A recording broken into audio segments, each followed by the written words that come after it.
Bem-vindos ao Capital. Esta sexta-feira é lançado em Lisboa o LEAD Portugal. Trata-se da secção portuguesa da organização que nasceu no Brasil há quase 10 anos. O LEAD é o grupo de líderes empresariais que juntará no nosso país organizações como a EDP Renováveis, a TAP, o Grupo Melo, a Galp Energia e a Universidade Católica, entre outras. Para saber quais são os objetivos do LEAD Portugal, temos connosco Luís Miguel Henrique, que é o seu presidente executivo. Soutor, obrigado por ter vindo. Obrigado pelo convite. De nada, é um prazer. Eu começava precisamente por aí. O que é o LEAD e para que serve o LEAD? O LEAD é uma organização. O LEAD assenta em três pilares. Essencialmente naquilo que é uma cultura de elite e de liderança, com dois pressupostos, ou com dois vetores, ou dois pilares que nem sempre bem compreendidos em Portugal, mas perfeitamente aceitos no Brasil e nomeadamente em São Paulo, de onde é a raiz, que tem a ver com o networking e com o lobby. Então, o lobby empresarial no bom sentido, no sentido de criar determinadas bandeiras, determinados temas, determinados assuntos, que possibilitam às empresas e ao mercado transformar, por vezes, em algo mais positivo ou em algo positivo, algo que não esteja tão bem assim. Essencialmente, é, no fundo, uma possibilidade de uma rede networking de empresas que são líderes de mercado no seu segmento. O LEAD conseguiu, em 8 anos, reunir, só no Brasil, 47% do PIB privado brasileiro. Portanto, os grupos que fazem as empresas fazem parte do LEAD Brasil. Foi criado por uma pessoa que é de nome João Dória Júnior, que é uma pessoa ligada à comunicação no Brasil, tem o seu grupo editorial, tem os seus programas de televisão, e que, em 2010, convidou o ex-ministro do presidente Lula, da Silva, que é o Dr. Luís Furlan, para criar o braço internacional, o LEAD internacional a quem o LEAD Portugal reporta. Em 2010 abriram por uma questão geográfica a Argentina e no princípio deste ano fomos então convidados para iniciar a operação na Europa e iniciar a operação da Europa exatamente por Portugal e abrir o LEAD Portugal. E a organização em Portugal então vai juntar também ter associados empresas? Vai ter empresas, são empresas membro, que serão feitas por convite, há um processo de candidatura. Existem requisitos quantitativos ou qualitativos mínimos, nomeadamente para Portugal. Nós tivemos que adaptar porque à escala brasileira era impossível quase de conseguir ter... Em termos de dimensão. Isto é para grandes empresas. É para grandes empresas, é para empresas grandes no seu... quer em quantidade, quer em qualidade. Nós não queremos apenas referir-nos a um lote de empresas que faturam X. Existem programas de sustentabilidade que as empresas possam ter, existem eventualmente empresas que são líderes nas suas áreas, seja na criação de emprego, seja na inovação tecnológica, seja porque são líderes regionais nos seus setores, não queremos ficar apenas no litoral ou em Lisboa. Então tudo isso vai ser levado em linha de conta. Conseguimos, excepcionalmente, em relação ao LEAD Portugal, ter uma cláusula residual, vamos chamar assim, que está depois aprovada, posteriormente é aprovada por São Paulo, em que empresas que tenham estrategicamente ligações ao mercado brasileiro ou onde o LEAD geograficamente venha a estar presente no futuro, seja porque têm participações societárias ou porque são empresas exportadoras ou porque eventualmente têm essas relações comerciais, portanto, excepcionalmente, mesmo que as empresas não reúnam esses critérios quantitativos ou qualitativos mínimos que o LEAD exige, elas poderão eventualmente candidatar-se e poder, por essa via e por essa razão, ser integradas dentro da organização e, com isso, permitir um contacto, networking e a mercados e a empresas desses mercados que, porventura, dificilmente o conseguiriam num tão curto espaço de tempo e de uma forma tão célere. Pois, na prática, que atividades no terreno é que tem o LEAD? Faz quê? Faz reuniões, faz congressos, seminários? A dinâmica é brutal. Só para ter ideia, o LEAD organiza alguns que são dos maiores eventos da América Latina em várias áreas, seja na área de marketing, seja na área política, seja, por exemplo, mesmo na área da solidariedade. O LEAD no Brasil só fica atrás da Rede Globo e da Rede Record, que tem televisões, na arrecadação de receitas para obras de solidariedade social. A nível político, a nível económico, a nível empresarial, é hoje a principal fonte de organização e a principal bandeira que, de alguma forma, que marca a agenda política e económica do Brasil. Em relação à dinâmica dos eventos, isso é que é fundamental. Para perceber a dinâmica do que acontece, há que perceber a organização como funciona. E como funciona, seja no Brasil, seja como vai funcionar em Portugal, existe um órgão que é um think tank, portanto, que é um órgão máximo pensador, que reúne uma vez a cada 3 meses, portanto, tem 4 reuniões ao ano, em que, de alguma forma, prepara e analisa o que é o programa de trabalho depois de 10 subcomitês. E aqui é parte... Esse é o Comitê de Gestão. É o Comitê de Gestão. O Comitê de Gestão, onde fazem parte em Portugal pessoas que, através, e tenho que fazer aqui o agradecimento público pela primeira vez, a uma pessoa que ajudou em 60 dias a montar isto tudo, que é o Dr. Nasser Sattar, que é um dos partners da Pricewaterhouse e que sem ele era impossível ter conseguido fazer isto em tão pouco tempo e com tão elevada qualidade, em que conseguimos reunir no Comitê de Gestão além dele, que está como presidente do Comitê de Gestão. Essa presença é rotativa, portanto, a cada ano ou a cada 6 meses vai mudar, portanto, vai ficar previamente terminado. Depois temos o Dr. Murta Aranabo, chairman da Galp Energia, temos o professor Nogueira Leite, do Grupo Mel, temos a doutora Ana Maria Fernandes, da EDP Renováveis, temos o Dr. Luís Mor, administrador da TAP, entre outros mais. Este grupo inicial, este grupo do Comitê de Gestão, foi o primeiro comitê a ser reunido e depois foram feitos convites para 10 subcomitês. São temáticos, não é? São comitês temáticos que nós, por uma questão de visão e de organização, decidimos criar 4 neste primeiro semestre, que estão criados e que serão apresentados também no dia 1 de julho, no Centro Cultural do Belém, e que, porventura, a partir no segundo semestre, serão criados os outros 6. Os primeiros 4 foi o Lido Mulher, em que tem a Dra. Guta Moura Guedes à frente, tem o Lido Desporto, que é o Dr. Fernando Tavares, tem o Lido Educação, que é o Dr. Francisco Banha, e tem o Lido Cultura, que é o Dr. Miguel Coelho, do próprio Centro Cultural do Belém. E daqui vão aparecer, destes subcomitês, vão aparecer eventos temáticos? Isto é fácil. Se eu lhe disser que uma organização dessas vai organizar 50 eventos no ano, parece extremamente ambicioso. Se eu lhe disser que cada subcomitê, a única coisa que tem que fazer é organizar um evento por trimestre, não parece tão complicado assim. São 4 por ano. São 4 vezes 10 dá 40. Se fizer mais um anual, cada um tem que fazer, dá 50. Como o Comitê de Gestão organiza que é em outubro de cada ano, que já estamos neste momento em conversações com a unidade hoteleira no Algarve, para começar a marcar uma agenda. E a ideia aqui é fazer, e peço desculpa pela comparação, mas para termos apenas uma ideia do que vamos fazer, queremos fazer um Davos da lusofonia, em que todos os anos, a partir de outubro de 2012, iremos tentar marcar a agenda política, a agenda empresarial e a agenda comunicacional, em que a elite política, a elite empresarial e com a cobertura comunicacional conseguiremos trazer dentro da lusofonia com outras ramificações, mas juntar nesse espaço durante 48, 72 horas para fazer debate de temas e proporcionar, aí está, o networking, seja com empresas portuguesas com angolanas, empresas portuguesas com brasileiras, brasileiras com angolanas, moçambicanas com portuguesas. Para facilitar a criação de negócio. A criação de negócio. A economia portuguesa é sabido, está a passar por dificuldades profundas. E nas crises vêm as melhores oportunidades. Exato. Não é um timing...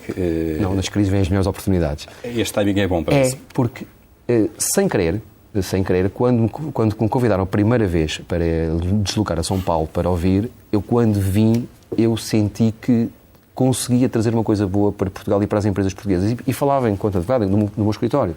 Quando vim, eu senti que, de repente, em relação a 4 ou 5 ou 6 projetos que alguns clientes meus tinham enquanto advogado, estava para trabalhar no Brasil, de repente conseguia ter acesso a dezenas de contactos, do qual eu provavelmente iria demorar anos a conseguir o seu. E neste momento faço o discurso oficial, aquilo que nós sabemos que temos que fazer, que é de levar a bom porto, não é apenas levar, é levar fazendo bem e arranjando parceiros locais, porque as pessoas têm que pensar, e os empresários têm que pensar, que não basta falar português para chegar ao Brasil e ter sucesso. É isso. Não é um mito, até certo ponto, a questão da língua. Isto é, pensamos que, de facto... Eu vou ser politicamente incorreto, porque é o que toda a gente sabe, mas ninguém diz. O Brasil e São Paulo... O Brasil, do ponto de vista da criação de riqueza, está em São Paulo. São Paulo é uma cidade e tem um conjunto de empresários que hoje em dia está plenamente alinhado com a cultura norte-americana. E nada com a cultura europeia e nada com a cultura portuguesa. Se nós, portugueses, não pensarmos que só por falar português vamos conseguir chegar a encontrar e fazer negócio, as coisas não vão funcionar assim e não funcionam.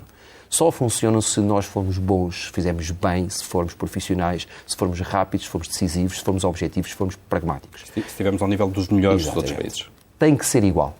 E talvez aí, quando conseguimos fazer tão bem ou melhor do que os outros, o fator língua seja o fator distintivo que eventualmente nos permite ficar com o negócio, nos permite o fator de desempate.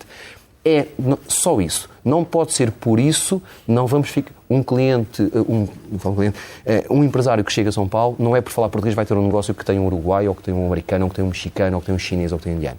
Ou tem o melhor produto, o melhor serviço, o melhor preço, ou só pela língua não consegue. A língua pode ser um fator de desempate, como diz, e esse sim é eventualmente a forma correta de trabalhar.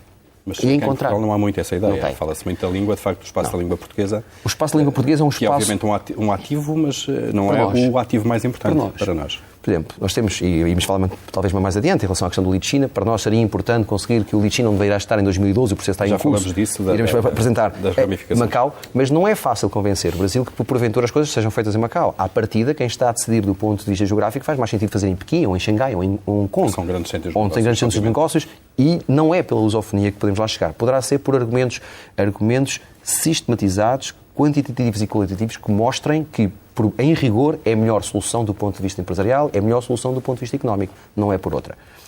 Quando há situações de igualdade, então, o fator lusofonia pode ser um fator de desempate. Claro. E as pessoas têm que perceber isto. Isso não impede, no entanto, e podemos já ir para outras ramificações para outros países do LID, que já esteja a ser pensado no LID Angola, por exemplo. Essa é aquilo que... O facto de nós sermos pequenos não tem que dizer que não tenhamos que ser ambiciosos. E Portugal tem uma microescala comparando com o Brasil, tem uma microescala que seja do ponto de vista de produção de riqueza, seja da população, seja no nível das empresas, mas nós temos uma vocação atlântica, temos uma vocação internacional que o Brasil e o mercado brasileiro não têm. E só para contar um episódio, quando nós fomos convidados, percebemos que o próprio LID Brasil não tinha a noção da ferramenta brutal que tem na mão.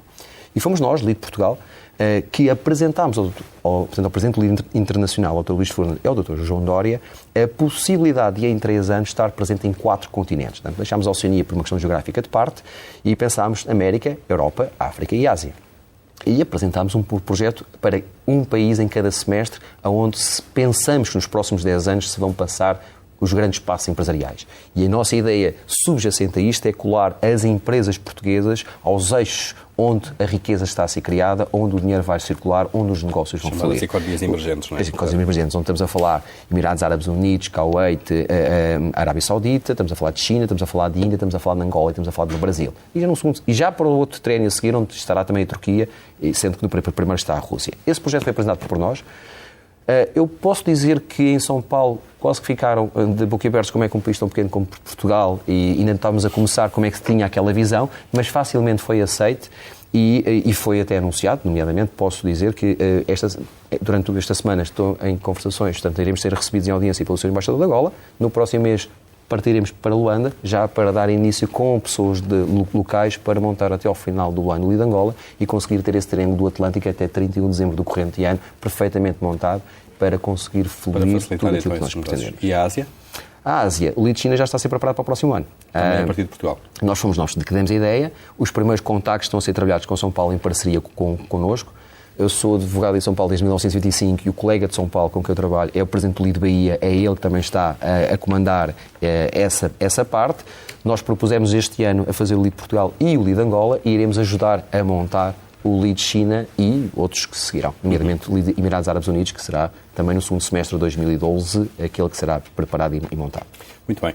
Falando agora das relações empresariais entre Portugal e o Brasil, nós parece que estamos neste momento a assistir a um reverso daquilo que aconteceu na segunda metade da década de 90, que as caravelas, entre aspas, partiram novamente, com grandes empresas, a PT, a EDP, a Simpor, a Caixa Geral de Depósitos, grandes investimentos no Brasil. E agora nós estamos em crise, o Brasil cresceu muito, desenvolveu-se e parece que está a haver um refluxo disso. Sente que o Brasil tem mais para investir em Portugal neste momento do que Portugal no Brasil?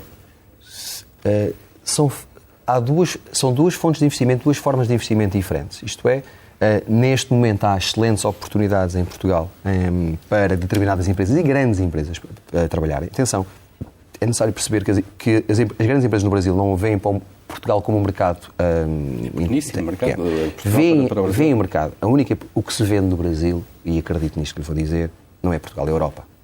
E a mensagem, uma das coisas que nós temos que trabalhar, e iremos trabalhar dentro do LID, tem a ver com o branding em relação a Portugal. Tem o branding em relação a ser português.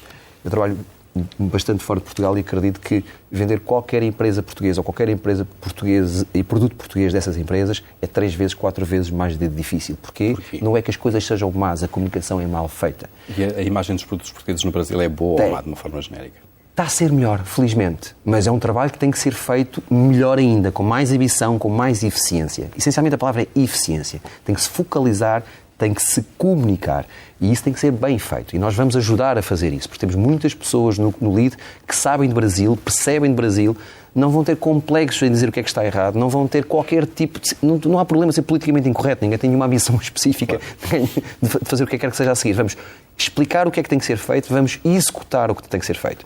E em relação à forma de comunicar com o Brasil, Portugal é parte da Europa. E o que se vende no Brasil, o que se vende às empresas brasileiras quando olham para um planisfério, é a Europa como mercado. Se for só por Portugal, não funciona, não se motiva. Somos 10 milhões, não é? Não há motivação. Grande São Paulo são 30 milhões. Tal e qual. Não há...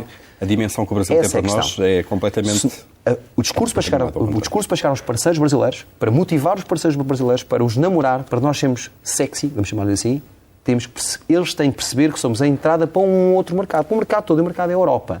E aí eles têm que nos ajudar, nós podemos ajudá-los a chegar a mercados que eles sozinhos vão ter dificuldade, porque têm menos experiência na internacionalização, têm mais dificuldade no sentido dessa expansão, e nós podemos ser os parceiros certos. Somos trabalhadores, somos sérios, somos honestos, somos pragmáticos, somos eficientes. Estamos num mercado único. E estamos cá. E conhecemos as regras. E esta é a forma de chegar lá abaixo. A diferença para lá é diferente. O português chegar ao Brasil, a abordagem é outra distinta. Pelo contrário, tem que ter a noção da escala. Não pode olhar para o Brasil como um mercado para... Como uma empresa portuguesa, uma PME, não pensa, se chegasse a abrir hoje, que amanhã está a vender na Rússia, ou que está a vender na Islândia, ou que está a vender na Finlândia. Tem que pensar que o Brasil são muitos Brasis. Porto Alegre nada tem a ver com Fortaleza, Goiânia nada tem a ver com o Rio de Janeiro, Minas Gerais não tem nada a ver com Curitiba. E tem que selecionar, tem que focalizar e tem que saber trabalhar. Para isso é fundamental perceber, compreender e arranjar parceiros locais sérios e que sejam de confiança. É esse nível, o Brasil é um mercado difícil. O mercado é difícil, complicado. É difícil entrar no Brasil. É. Por variadíssimas razões. Desde razões culturais, razões de forma de estar e de viver, razões de dimensão, razões burocráticas. Barreiras à entrada também, por exemplo. Barreiras, há várias. Nós tivemos, aliás, na década de 90, no final, duas experiências no retalho. O Grupo Sonai e o Grupo Jorge Martins, experimentadíssimos cá e noutros mercados e que falharam no Brasil. Uma das coisas que nós queremos falar não é só... Aprende-se tanto com o sucesso dos outros como com o insucesso. Absolutamente. Portanto, nós vamos ter que, em alguns dos eventos, algumas das ideias, não é ser negativista, é apenas mostrar que os grandes também falham. Porque grande parte do tecido empresarial não são as 10 ou as maiores 20 empresas portuguesas. Nós temos que perceber que, para recuperar, nós temos que estimular aquilo que é o nosso traço comum, que é a PME. E temos que ajudarem a ensinar a trabalhar, dentro e fora. E ir para o Brasil, se os grandes falharam, as pessoas não podem... Acho que normalmente tem uma tendência que é a primeira experiência internacional é mal preparada, é mal acompanhada e quando se perde dinheiro a pessoa desiste de o fazer e fica na sua zona de conforto. E ao ficar na sua zona de conforto não se apercebe que a empresa está a envelhecer, está a empobrecer sem se aperceber. Então é fundamental que o primeiro passo seja um passo seguro, sério, determinado, mas bem acompanhado. Mas se mesmo assim correr mal, tem que aprender com os erros e não desistir e fazer melhor a seguir. Porque os grandes que lá foram também aprenderam e hoje fazem bem. Jorge Martins provavelmente nunca teria tido o sucesso que tem na Polónia e na Europa se não tivesse aprendido no Brasil. Claro. Etc. Vê oportunidades nas privatizações portuguesas para empresas brasileiras? Começa-se a falar agora, que é uma coisa rara, não é? Os brasileiros nunca apareciam no radar, os grupos brasileiros no radar dos potenciais compradores de empresas em Portugal. E agora começa a falar. Já falei com colegas seus em relação à ligação ao Brasil, já respondi algumas vezes essa questão, eu tenho a minha opinião. A minha opinião é que as empresas portuguesas poderão ser interessantes do ponto de vista estratégico por razões distintas. Ou por marcar uma posição, ou porque é uma boa oportunidade, ou porque eventualmente há uma valoração do real e tem que ser aplicados determinados excessos de caixa, tão simples quanto isto, e depois perceberem como é que estrategicamente isso é extrapolado para outros mercados, sejam eles mais do que os africanos, mais do que o mercado africano propriamente dito, que também é muito importante para nós, pode ser estrategicamente importante para o Brasil, mas ainda não despertou para essa realidade, é o mercado europeu. Se nós nos posicionarmos dessa forma a essas empresas, sim, vamos ser. Vamos ser um bom parceiro para as empresas brasileiras aprenderem connosco a facilidade com que os portugueses têm de se internacionalizar, adaptar às culturas e às formas de trabalhar local e, com isso, integrarem-se e fazer ganhar dinheiro, que qualquer empresa quer. Em relação ao mercado angolano, que é um mercado que também está, diria eu, na moda e com exemplos práticos de investimento em empresas portuguesas. O Brasil tem, obviamente, interesses lá. Portugal aí pode ser uma plataforma para passar por lá, ou os brasileiros não precisam de tudo disso e vão diretamente investir e falar com as autoridades angolanas? Por coincidência, estamos a falar de países onde eu profissionalmente opero e trabalho. Portanto, o meu conhecimento não é meramente teórico, é também prático. Claro. O que digo, trabalhar no Brasil é completamente distinto de uma empresa trabalhar em Luanda, São Paulo, são de realidades distintas. O que eu vejo é que o empresário português adapta-se tão facilmente a trabalhar em Luanda como, de repente, que é uma realidade completamente distinta a trabalhar em São Paulo. E, às vezes, estas questões, em relação às empresas brasileiras, elas não têm a necessidade de passar por determinadas situações que o mercado angolano lhes oferece. E desmotivam. O português, a capacidade de resiliência é um bocadinho maior do que os brasileiros. do que os brasileiros. Não é? Portanto, nós temos uma maior, pela necessidade, temos uma maior capacidade de superar as adversidades. E isso facilita. acho que o principal foco será... Eles podem fazer o mesmo do que nós, vão ter mais dificuldade, porque terão uma menor capacidade de resiliência em relação às adversidades que o próprio mercado angolano oferece. Há muita empresa brasileira de alto porte, e depois há pequenos microempresários brasileiros que trabalham. As empresas de média dimensão estão a começar a descobrir, mas com maior dificuldade do que aquelas que já é, digamos, a forma natural e espontânea que os portugueses têm. Mas também, atenção, o mercado angolano oferece dificuldades e contrariedades específicas que têm que ser compreendidas, que têm que ser aceites. Burocráticas, culturalmente, socialmente, tudo. E é fundamental que a pessoa, quando vai para Angola, não é uma coisa que ir para o Brasil, tem que perceber e integrar-se para poder interagir, para poder se relacionar. Não é uma questão de impor, nem de ser subjugado. É relacionar-se de pleno direito com o seu parceiro local, com o seu fornecedor, com o seu cliente. É fundamental. Sente que há setores onde os brasileiros vão ser mais fortes e onde são uma aposta do Brasil? Que setores de atividade é que são esses?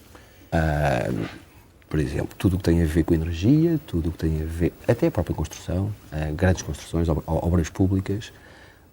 Os setores tecnológicos, por incrível que pareça, eu acho que nós temos mais coisinhas para oferecer do que eventualmente... E a PT é um exemplo. Claro. Okay? Sim, a PT é grande investidor no Brasil. Temos mais. Mas há 3 ou 4... E há um setor que foi... Nós temos outra aprendizagem para retirar. Eu já trabalhava no Brasil quando o Brasil fez o acordo com a FMI, né, quando foi a questão do Plano Real. E é engraçado que eu aprendi uma coisa que na altura pouca gente conhecia e falava, que foi o setor primário, foi o setor agropecuário, que pagou a dívida por antecipação ao plano em relação ao resgate que tinha sido feito, ao resgate, ao plano de ajuda que a FMI teve no Brasil. O setor da agricultura, o agronegócio no Brasil... Que é muito forte lá. É brutal. E vai ser... E porventura... É algo que, neste momento, em relação àquilo que são os planos dos nossos novos líderes governamentais, tanto aquilo que é da agricultura, é algo que, eventualmente, podemos aprender. Podemos perceber como é que eles fizeram... Não tendo as mesmas condições naturais, temos outras. Se calhar não trabalhando os mesmos produtos, temos outros. Mas há ali alguns vetores e alguns traços comuns que podem ser aproveitados. Eu digo isto porque a agenda do LIDE é muito importante nesta... Portanto, além do Dr. Temos 2 ex-ministros no LIDE do Brasil. Um era o Ministro do Comércio Exterior e da Indústria, que é o Dr. Luís Furlan, e o ex-Ministro da Agricultura, que é do Presidente Lula, que teve um projeto e foi nomeadamente nos últimos anos, como o melhor Ministro da Agricultura que o Brasil teve nos últimos 40 anos. E então a agenda é extremamente forte nesse ponto. Eu quando falo isto, eu ouvi, e aprendi com quem sabe, um sério número de pontos, e acho que do que ali existe e do que nós vamos trazer, nomeadamente a nível de conferências, para explicar e para trabalhar em Portugal... Vão trazer empresários brasileiros para cá. Vamos. E vamos trazer... Como é que eles funcionam nos negócios. E vamos levá-los de cá para lá. Para lá também. Esse é o fluxo. Uhum. Qual é a imagem, quando vai ao Brasil agora, qual é a imagem que acha que os brasileiros têm da economia portuguesa? Que de repente passou para as manchetes de jornais internacionais. É difícil. Ainda há pouco tempo teve um colega seu, uma revista, que é Época Negócios, que fez um trabalho sobre a crise, um trabalho profundo, em que o que ele achava estranho... Sobre a crise portuguesa. Sobre a crise portuguesa. Perdão. O que ele achava estranho é que com todas as pessoas que falava, banqueiros, industriais, empresários, economistas, professores universitários, toda a gente tinha o mesmo diagnóstico. E a pergunta que ele fazia é porquê é que não tinha sido aplicado. E toda a gente tinha o mesmo diagnóstico há muito tempo. Há muito tempo. Claro. Então, mas porquê? Então, se vocês todos sabem isso, porquê é que não foi feito antes? Porquê é que deixaram chegar aqui? E esta é uma resposta difícil de dar. E quando eu vejo o programa do Governo desta semana, nomeadamente, eu acho que a parte mais fácil era fazer o programa, porque não há ninguém que discorde que aquilo não tem que ser feito. Quem discorda é quem está distante da realidade. Mas qualquer pessoa próxima da realidade percebe que aquilo tem que ser feito. Acho que o desafio é como é que se vai aplicar, quando é que se vai aplicar, de que forma e que eficiente é que se vai aplicar. Porque o diagnóstico, volto a dizer, estava feito por todas as pessoas e, conversadas, entrevistadas em separado, deram quase as mesmas respostas. Receita, não é? Aliás, nós vemos isso cá internamente, que o consenso na receita existe há muito tempo, não é? E eu acho que é difícil, de facto, explicar. A capacidade de discussão é muito fraca cá. É aquilo que Portugal e os portugueses têm que mudar, do ponto de vista de fazer acontecer. Não basta saber que tem que ser feito. A partir do momento que se sabe que tem que ser feito, tem que fazer acontecer. Que é um bocadinho a cultura paulista de que não espera, tem que ser feito, faz. Que é uma cultura muito americana. Muito americanizada. Eles bebem muito mais dos Estados Unidos do que da Europa. Nós temos que garantir que, do ponto de vista dos traços culturais, a nossa latinidade, a nossa capacidade de improviso se mantenha. Mas é necessário arranjar trazer alguns traços um bocadinho mais anglo-saxónicos, mais americanos, de ser rendimento, de ser essencialmente organizado, de ser planeado e de ser eficiente. Ainda hoje estive numa organização judiciária em que foi dito por um procurador da República, que estava em conversa com um procurador, em que, para resolver uma determinada questão, nomeadamente na arrecadação de impostos, não houve pejo de parte e a justiça é um problema grave, mas para a arrecadação de impostos não houve pejo nenhum em ir buscar, digamos, ao direito anglo-saxónico determinados instrumentos que foram adaptados, que permitem, nomeadamente, quase uma negociação direta entre o Ministério Público e o contribuinte. Uhum. Se isso foi feito para a arrecadação, isso também pode ser feito para muitas outras áreas, percebendo que, não tendo que perder os nossos traços culturais, fora desse nosso espaço latino, existem coisas que poderemos trazer, adaptando e misturando com o que já existe, podemos nos tornar melhores. Isso era fundamental. Uhum. Então, esta sexta-feira, o LID de Portugal vai ser apresentado, vai dar o pontapé inaugural. Já tem muitas empresas como associadas, além daquelas que eu referi no início? Nós criámos um estatuto especial durante este mês para as pessoas, no fundo, que representam algumas das suas empresas que fazem parte destes comitês, que atuam pro bono em relação à organização, e demos, digamos, o privilégio de ser membros fundadores. O processo de candidatura e de convite às outras empresas iniciar-se-á formalmente a partir de segunda-feira. Neste momento foram apenas criadas, digamos, 20 vagas para 20 empresas fundadoras portuguesas, mais 5 empresas que serão genuinamente brasileiras, portanto haverá um lote de 25 empresas, 20 portuguesas, 5 brasileiras, que estão a ser feitos por convite específico, que estão previamente definidas e irão, portanto, já estão os processos a decorrer, e sobre essas 25 as empresas fundadoras. Depois, a partir de segunda-feira, aí após a apresentação, existirá um processo natural e acha que vai ser fácil cativar essas empresas? Eu acho que vai, porque vamos andar ao encontro a uma necessidade. As empresas sabem que têm que se internacionalizar. As empresas, para se internacionalizar, precisam de conhecer mercados e precisam de parceiros fortes e sérios. E acho que o guarda-chuva do LID, seja em relação ao Brasil, seja ao projeto de expansão internacional que tem, vai-lhe permitir garantir que facilmente chega ao outro ponto do globo, ao outro ponto do Atlântico, que tem alguém do lado de lá, tem quase uma recomendação, tem uma chancela. Tanto se faz parte do LID no Brasil ou se fará parte do LID de Angola, é porque tem um certo número de requisitos feitos. E isso permite sentar à mesa mais rápido e sem um sério número de desconfianças iniciais que qualquer outra pessoa poderá ter. Nesse sentido, e aí a questão da crise, eu acho que a crise é a oportunidade. E acho que o LID é uma ferramenta para ajudar as empresas a uma necessidade que neste momento existe. Que é obrigatório aumentarmos as exportações, obviamente, e conquistar mercados. Dr. Miguel Henrique, muito obrigado por ter vindo e boa sorte então para o LID Portugal. Tempo ainda para olharmos para a agenda dos próximos dias. Sexta-feira, dia 1, o programa de governo então discutido no Parlamento. É o segundo dia, depois de quinta-feira ter sido dado o pontapé de saída na discussão do programa do governo. No mesmo dia, sexta-feira, também recibos verdes passam a ser exclusivamente eletrónicos. O velho livro de recibos verdes deixa de poder ser usado. E terça-feira, dia 5, Christine Lagarde, ex-ministra francesa das Finanças, inicia as suas funções como diretora-geral do FMI depois do escândalo de Dominique Strauss-Kahn. Foi o Capital, bons negócios e até para a semana.